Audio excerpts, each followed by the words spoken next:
Hi.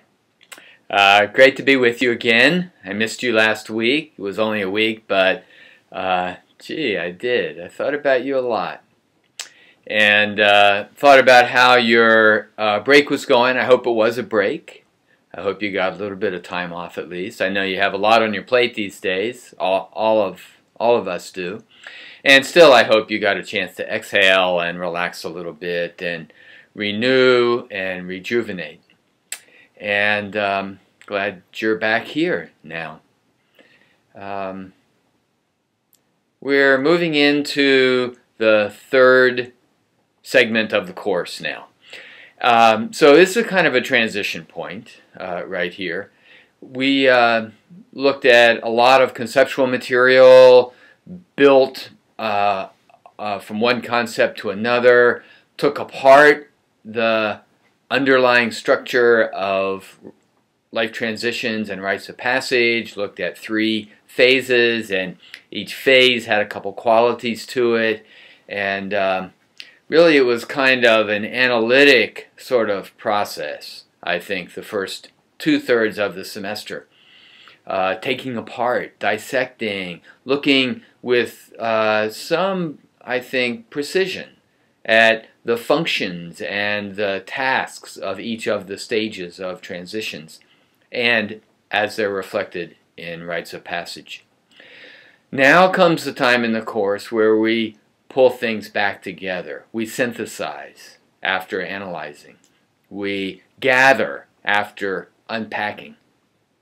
And there are 2 parts to this gathering. The first part, as you're well aware, is to gather the wisdom and the experience and the gifts and the challenges, the whole story of your self-generated rite of passage, to gather all the elements together into a coherent narrative, into your story.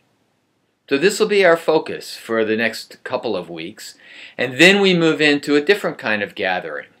Gathering your learning this semester, gathering all the pieces that you've been working on in order to offer them to someone else, to design or at least envision a program through which you could bring the fruits of your study, the fruits of your understanding, the fruits of your experience with rites of passage, life transitions, to bring those fruits to others, to serve.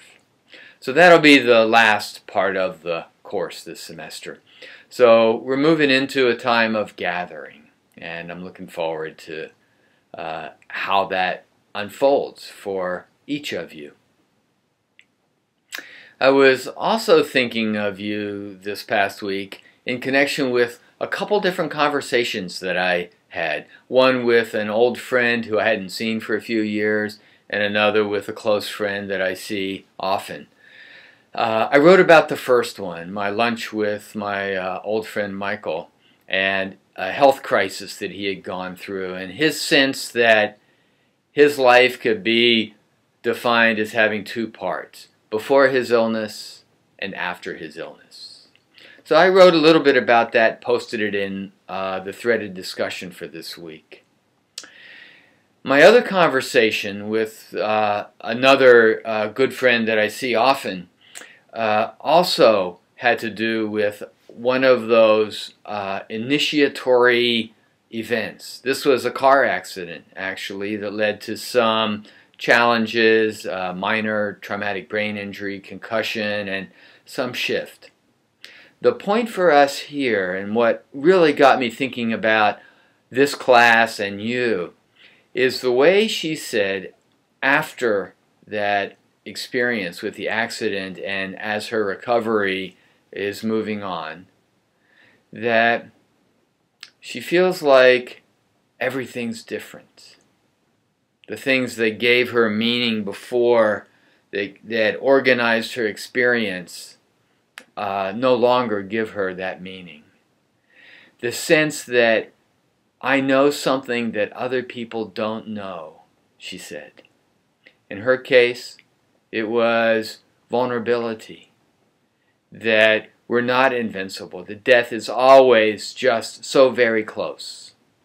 Now, I know that this is a theme that's come up in some of your reports this semester, some of your stories you've brought forth.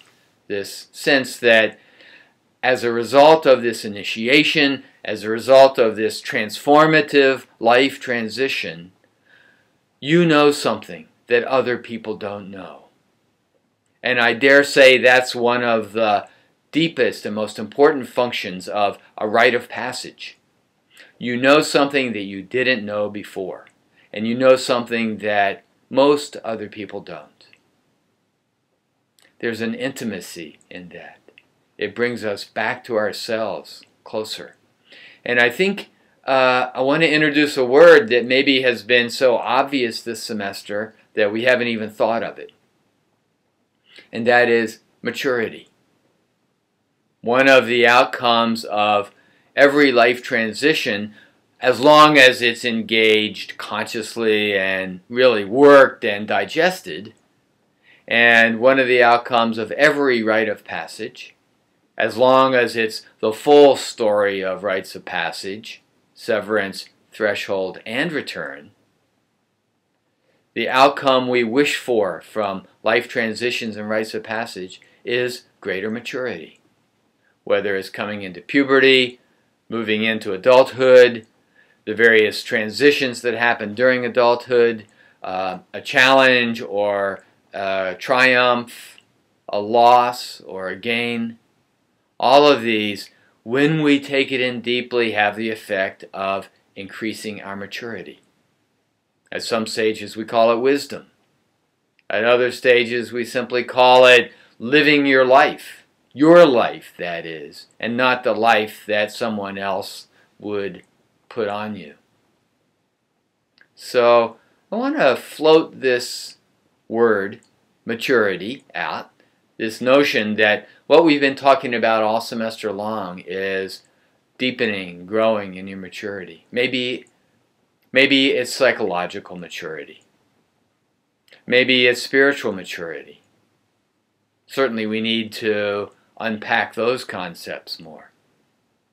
And maybe it's some intertwining of both psychological and spiritual maturity, where these two are not different, where you know yourself as a unique and autonomous, independent human being, and at the same time, you know yourself as one particular location, one particular particle in the vast ocean. You are an individual and you are the vastness.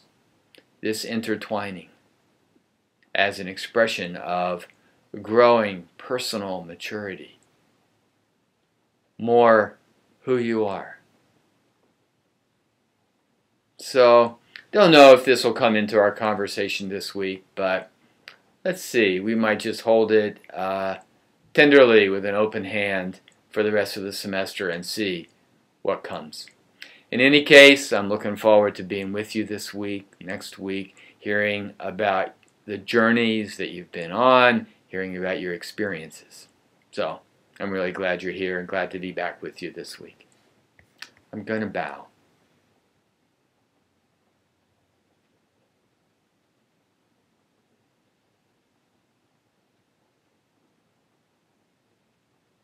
Bye for now. See you online.